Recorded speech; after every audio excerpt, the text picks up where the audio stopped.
सभी दोस्तों को नमस्कार। आप सबका स्वागत है कृषि छात्र मित्र केंद्र में। आज हम पढ़ाई करेंगे व्हीट, जिसे हिंदी में गेहूँ कहते हैं, गेहूँ के बारे में, जो कि कॉम्पिटिटिव एग्ज़ाम्स में बहुत ज़्यादा पूछा जाता है। गेहूँ की वन लाइनर क्वेश्चंस का आज हम अध्ययन करेंगे, सारे वन लाइनर क्वेश्चंस कवर करेंगे। ठीक है, आगे बढ़ते हैं। वीट, तो वीट का बोटेनिकल नेम या वनस्पतिक नाम क्या होता है? वीट का जो बोटेनिकल नेम या वनस्पतिक नाम होता है वो ट्रिटिकम एस्टिवम होता है। बात करते हैं इसके फैमिली की या कुल की, तो यह पोएसी फैमिली की फसल है, जिसे पहले ग्रेमनी कुल भी कहा जाता था, या फिर इस फैमिली को घास कुल या ग्रास फैमिली भी कहा जाता है। गेहूं में गुणसूत्रों की संख्या कितनी होती है? गेहूं में गुणसूत्रों की संख्या 2n बराबर 42 या 42 होती है। यह संख्या हेक्साप्लॉइड वीट की है। अब हेक्साप्लॉइड कैसे? तो गेहूं में 3 प्रजाति या स्पीसीज पाई जाती हैं। पहली द्विगुणित या डिप्लॉइड वीट, जिसमें 2n बराबर 14 या 14 गुण सूत्र पाए जाते हैं। नेक्स्ट है टेट्राप्लॉइड व्हीट, जिसमें 2n बराबर 28 या 28 गुणसूत्र होते हैं। नेक्स्ट हेक्साप्लॉइड व्हीट, जिसका उपयोग पूरे विश्व भर में रोटी खाने या अन्य खाद्यान्न वस्तुएं बनाने में उपयोग किया जाता है, जिसमें गुणसूत्रों की संख्या 2n बराबर 42 होती है या 42 होती है। अब गेहूं का जो ओरिजिन है, गेहूं का ओरिजिन या उत्पत्ति स्थान साउथ वेस्ट एशिया, टर्की को माना जाता है। गेहूं में पाया जाने वाला प्रोटीन कौन सा है? गेहूं में ग्लूटीन प्रोटीन पाया जाता है, जिसके कारण हमें रोटी खाने में अच्छी लगती है। गेहूं विश्व की प्रमुख खाद्यान्न है, जिसकी खेती विश्व भर में की जाती है। क्षेत्रफल व उत्पादन दोनों की दृष्टि से गेहूं का विश्व में प्रथम स्थान है। बात करें एरिया ऑफ सोइंग की पूरे ऑल वर्ल्ड में, तो गेहूं का सबसे ज़्यादा क्षेत्रफल में बुआई की जाती है और सबसे ज़्यादा उत्पादन भी गेहूं का ही है। अर्थात गेहूं सबसे ज़्यादा पूरे विश्व भर में उगाई जाने वाली फसल है। तो नेक्स्ट पेज में आते हैं। Wheat is a hexaploid plant. अब इसे हेक्साप्लॉइड प्लांट ही क्यों कहा जाता है? इसका कारण है, और कारण यह है कि हम जिस गेहूं की रोटी खाते हैं वह गेहूं हेक्साप्लॉइड गेहूं है, मतलब कि ट्रिटिकम एस्टिवम। नेक्स्ट है Mexican dwarf wheat. Mexican dwarf wheat Triticum aestivum को कहते हैं। इसका कारण ये है, गेहूं में बौनापन लाया गया था। किसके थ्रू लाया गया था? ग्रीन रेवोल्यूशन के थ्रू, जिस पर डॉक्टर एम एस स्वामीनाथन और डॉक्टर नॉर्मन ई बोरलॉग ने काम किया था। जब ग्रीन रेवोल्यूशन लाया गया था, तब ट्रिटिकम एस्टिवम स्पीसीज की ही किस्मों में काम किया गया था। नेक्स्ट है ब्रेड व्हीट, या ऐसा गेहूं जिसका ब्रेड बनता है, वो ट्रिटिकम वल्गियर कहलाता है और यह हेक्साप्लॉइड होता है। नेक्स्ट है मार्कोनी व्हीट। मार्कोनी व्हीट किसे कहते हैं? ट्रिटिकम ड्यूरम को। यह टेट्राप्लॉइड होता है। इसका उपयोग सूजी या रावा आदि बनाने में किया जाता है। नेक्स्ट है एमर व्हीट, जिसे ट्रिटिकम डाइकोकम कहा जाता है। यह भी टेट्राप्लॉइड होता है। नेक्स्ट है इंडियन ड्वार्फ व्हीट या क्लब व्हीट। किसे कहा जाता है? ट्रिटिकम स्फेरोकोगम को। यह भी टेट्राप्लॉइड होता है। अब नेक्स्ट है भारत में सबसे ज़्यादा गेहूं की किस प्रजाति या स्पीसीज की खेती होती है, या सबसे ज़्यादा किसका उत्पादन होता है? तो वह स्पीसीज ट्रिटिकम एस्टिवम है। नेक्स्ट है गेहूं की फसल में बुवाई हेतु तापमान कितना होना चाहिए? उपयुक्त तापमान 20 से 25 डिग्री सेंटीग्रेड माना जाता है। तो आगे बढ़ते हैं नेक्स्ट पेज में।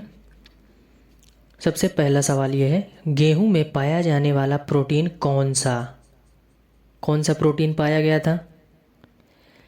वही प्रोटीन कितने प्रतिशत पाया जाता है? 8 से 11%। कौन सा प्रोटीन था? Gluten protein. नेक्स्ट है, गेहूं का फ्लावरिंग पोर्शन कहाँ होता है? गेहूं का फ्लावरिंग पोर्शन गेहूं की बाली में होता है, जिसे हेड, ईयर या फिर स्पाइक कहा जाता है।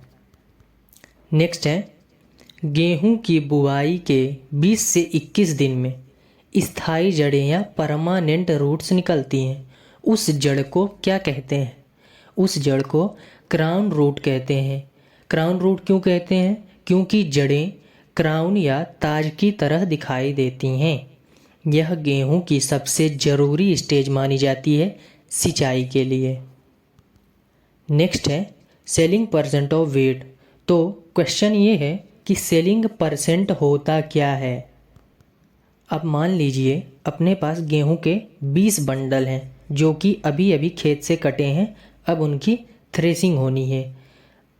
उन 20 बंडलों का टोटल वेट 100 किलोग्राम है। ठीक, तो जब हम उनकी थ्रेसिंग करेंगे, थ्रेसिंग करने के बाद जो हमारे पास ग्रेन या दाना आएगा उसका वजन 60 किलोग्राम होगा। तो यही कहलाता है सेलिंग परसेंटेज। वीट का सेलिंग परसेंट कितना होता है? 60%। नेक्स्ट है pearling index. Pearling index Taylor या बेल्स द्वारा बनाई गई तकनीक है। इसके द्वारा गेहूं के जो सैंपल होते हैं उनका सॉफ्टनेस या हार्डनेस मेजर किया जाता है। तो गेहूं का पर्लिंग इंडेक्स कैसा होता है? Kernel hardness. नेक्स्ट है, जैसा कि हम पहले पढ़ चुके हैं, ग्रीन रेवोल्यूशन भारत में 1960 के दशक में आरंभ हुई थी, जिसमें MS स्वामीनाथन और डॉक्टर नॉर्मन ई बोरलाग ने काम किया था। अब इस ग्रीन रेवोल्यूशन में गेहूं की बौनी किस्मों पर काम किया गया था। तो उन्हीं बौनी किस्म में बौनेपन का जिम्मेदार जीन कौन सा था? गेहूं में बौनेपन के लिए जिम्मेदार जीन नॉरिन 10 था। आगे बढ़ते हैं नेक्स्ट पेज में। अब हम पढ़ेंगे कुछ किस्मों के बारे में जो कि ड्वार्फ जीन किस्में हैं, अर्थात जीन में बौनापन उपयोग करके बनाई गई किस्में। तो आज हम उन्हीं किस्मों के नाम याद करेंगे जो कि एग्ज़ाम्स में पूछे जाते हैं। तो गेहूं की सिंगल जीन ड्वार्फ वैरायटीज़ कौन कौन सी हैं? सिंगल जीन ड्वार्फ का मतलब ऐसी वैरायटीज़ जिसमें सिर्फ एक जीन बोना किया गया हो। वो वैरायटीज़ हैं सोनालिका, UP 262, WL 711 और गिरजा। नेक्स्ट है डबल जीन ड्वार्फ वैरायटीज़, मतलब ऐसी किस्में जिसमें 2 जीन को बोना किया गया था। वो वैरायटीज़ हैं कल्याण सोना, UP 215, अर्जुन, प्रताप और जनक। नेक्स्ट है ट्रिपल जीन ड्वार्फ वैरायटीज़, अर्थात ऐसी किस्में जिसमें 3 जीनों को बोना किया गया था। वो किस्में हैं जवाहर, ज्योति, हीरा, मोती, संगम, UP 301, UP 319। नेक्स्ट टॉपिक है, जब हम गेहूं की बुआई करते हैं तब हमें बुआई करते समय पंक्ति से पंक्ति की दूरी कितनी रखनी चाहिए? पंक्ति से पंक्ति की दूरी या रो टू रो की दूरी 22.5 सेंटीमीटर, मतलब 22.5 सेंटीमीटर उपयुक्त माना गया है। नेक्स्ट है सीड रेट। यदि हम गेहूं की बुवाई समय से करते हैं, टाइम से करते हैं, तब हमारा सीड रेट 100 से 125 किलोग्राम प्रति हेक्टेयर लगेगा। यदि हम समय से बुआई नहीं करते हैं, हमें बुआई करने में देरी हो जाती है, तब हमें बीज दर 125 से 140 किलोग्राम प्रति हेक्टेयर लगेगा। और जब हम डिबलिंग मेथड से सोइंग करते हैं तब 35 से 40 किलोग्राम प्रति हेक्टेयर बीज दर लगता है। आगे बढ़ते हैं नेक्स्ट पेज में। तो नेक्स्ट पेज में रेनफेड एरिया के लिए बेस्ट सूटेड किस्में कौन सी हैं। अब हम ये जानेंगे रेनफेड क्या है। रेनफेड वहाँ की खेती कहलाती है जहाँ की कृषि या खेती वर्षा पर निर्भर हो, मतलब वर्षा आधारित क्षेत्र रेनफेड एरियाज कहलाते हैं। अब रेनफेड एरियाज के लिए गेहूं की बेस्ट वैरायटीज़ कौन सी हैं? C306, सुजाता, सेरा, मुक्ता। नेक्स्ट है मार्कोनी वीट की किस्में। अब मार्कोनी वीट किसे कहा जाता है ये हम पहले पढ़ चुके हैं। तो मार्कोनी वीट की वैरायटीज़ हैं जयराज, मेघदूत, मालविका, HD 4530। अब मैं बता दूं मार्कोनी वीट को ड्यूरम वीट कहते हैं जिससे सूजी या रावा बनता है। नेक्स्ट है कुछ किस्में ऐसी होती हैं जो कि डिसीज़ रेसिस्टेंस या डिसीज़ टॉलरेंस होती हैं, मतलब वो किस्में जिनमें बीमारी से लड़ने की क्षमता होती है।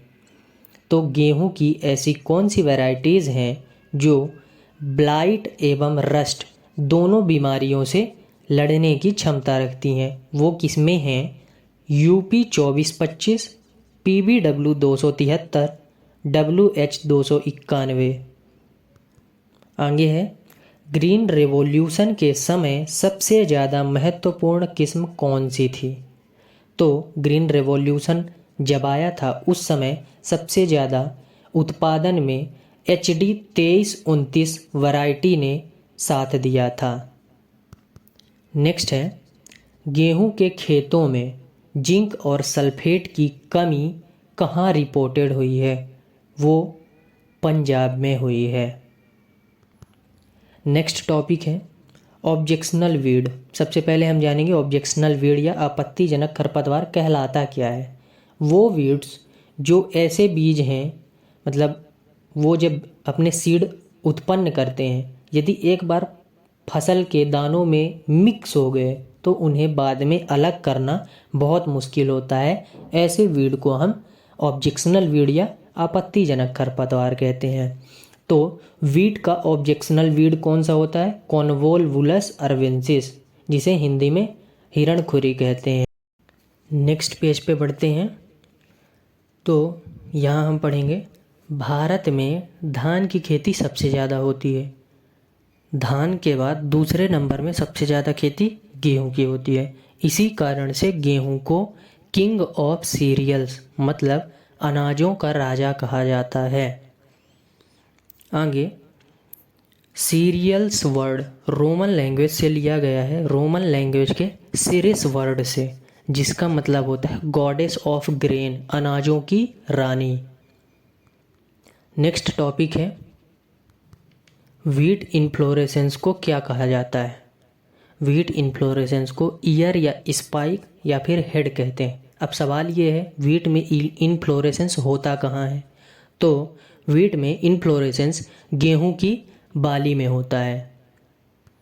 नेक्स्ट है गेहूं के सीड को क्या कहते हैं? गेहूं के सीड को कैरियोप्सिस कहते हैं। नेक्स्ट है गेहूं के साथ किसी दूसरी अन्य फसल की बुवाई करने हेतु सबसे ज़्यादा उपयोग सरसों या मस्टर्ड फसल का किया जाता है। आगे है टेस्ट वेट ऑफ व्हीट। तो सबसे पहले हम ये जानेंगे टेस्ट वेट क्या होता है। टेस्ट वेट हमेशा 1000 दानों का लिया जाता है। किसी भी फसल का टेस्ट वेट निकालने के लिए उस फसल के 1000 दाने हम गिनेंगे, उन दानों का वजन करेंगे, जितना वजन निकलेगा वही उस फसल का टेस्ट वेट या बीज भार कहलाता है। तो गेहूं का टेस्ट वेट कितना है? 40 ग्राम। जबकि उसी में पाया जाने वाला एक खरपतवार है जो कि फ्लेरिस माइनर कहलाता है, जिसे हिंदी में गेहूं का मामा या गुल्ली डंडा इत्यादि नामों से जाना जाता है। उसका टेस्ट वेट या बीज भार कितना होता है? 2 ग्राम। आगे बढ़ते हैं दोस्तों। आपने गेहूं की बाली देखी होगी। बाली से सारे दानों को हटाने के बाद जो डंडी बचती है कुछ इस प्रकार दिखती है। उसी डंडी में एक जिग जैग रेखा दिख रही होगी, मतलब टेढ़ी मेढ़ी रास्ते की तरह। उसी रेखा को रेकीज कहते हैं। नेक्स्ट टॉपिक है अपना ट्रिटिकेल। पहला मानव द्वारा निर्मित अनाज कौन सा था? ट्रिटिकेल। ट्रिटिकेल गेहूं और राई के क्रॉस से बना था। अब आप सोच रहे होंगे राई क्या है? राई भी गेहूं की एक प्रजाति है। तो वीट और राई का क्रॉस करा के ट्रिटिकेल बनाया गया था। तो दोस्तों हम बढ़ते हैं अगले पेज पे। अगले पेज पे हम पढ़ेंगे फ्लोरल बायोलॉजी ऑफ वीट। तो इनफ्लोरेसेंस ऑफ वीट, वीट का जो पुष्प क्रम है या इनफ्लोरेसेंस है उसे ईयर या हेड कहते हैं। ठीक, उसी को बोटेनिकल लैंग्वेज या वानस्पतिक भाषा में स्पाइक कहते हैं। जब बहुत सारे स्पाइक एक साथ हो जाते हैं उस यूनिट को क्या कहते हैं? स्पाइकलेट कहते हैं। नेक्स्ट है each floret consist of lemma, palea, androecium and gynoecium. और जो गेहूं के फूल होते हैं या फ्लावर्स होते हैं वो बायसेक्सुअल होते हैं, मतलब एक ही फूल में मेल और फीमेल पार्ट उपलब्ध होते हैं। साथ ही साथ ये जाइगोमॉर्फिक होते हैं। जाइगोमॉर्फिक वो कहलाता है जिसके जो पेटल्स होते हैं वो सेम मिररी की इमेज बनाते हैं, मतलब यदि हम उसे बीच से काटें तो दोनों बराबर हिस्सों में बट जाएगा। नेक्स्ट है each floret has 3 stamens with large anthers and a pistil bearing bifid feathery stigma. प्रत्येक फ्लोरेट में 3 स्टामेन्स होते हैं और उनमें बहुत सारे एंथर्स पाए जाते हैं। अब गेहूं के जो स्टामेन्स होते हैं वो बहुत ही छोटे छोटे पॉलन ग्रेन्स रिलीज करते हैं एंथर के थ्रू। तो प्रत्येक एंथर में कम से कम 1000 से 4000 पॉलन ग्रेन्स प्रोड्यूस होते हैं। Thank you for watching. Subscribe the channel. Love farmer, love farming.